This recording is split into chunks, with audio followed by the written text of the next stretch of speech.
ये एक अहम सेफ्टी मैसेज है। बसंत के दिनों में लाहौर की सड़कों पर खतरात बढ़ जाते हैं। ये वीडियो खास तौर पर मोटरसाइकिल सवारों और ड्राइवर्स के लिए है।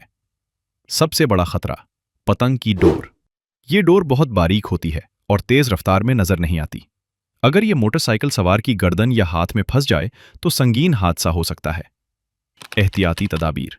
पहला कदम, ट्रैफिक पर निकलने से पहले मोटरसाइकिल पर सेफ्टी केबल जरूर लगाएं। ये केबल एक शील्ड की तरह काम करती है और डोर को आप तक पहुंचने से पहले रोक लेती है। दूसरा कदम, मुकम्मल हिफाजती लिबास पहने। ट्रैफिक कवानीन के मुताबिक फुल फेस हेलमेट लाजमी है। यह हेलमेट आपके सर और गर्दन को मुकम्मल तहफ़्फ़ुज़ फराहम करता है। तीसरा कदम, रफ्तार कंट्रोल में रखें। बसंत के दिनों में स्पीड लिमिट पर अमल करें। अचानक लेन तब्दील ना करें और दूसरी गाड़ियों से महफूज फासला बरकरार रखें। याद रखें, जल्दबाजी जानलेवा साबित हो सकती है।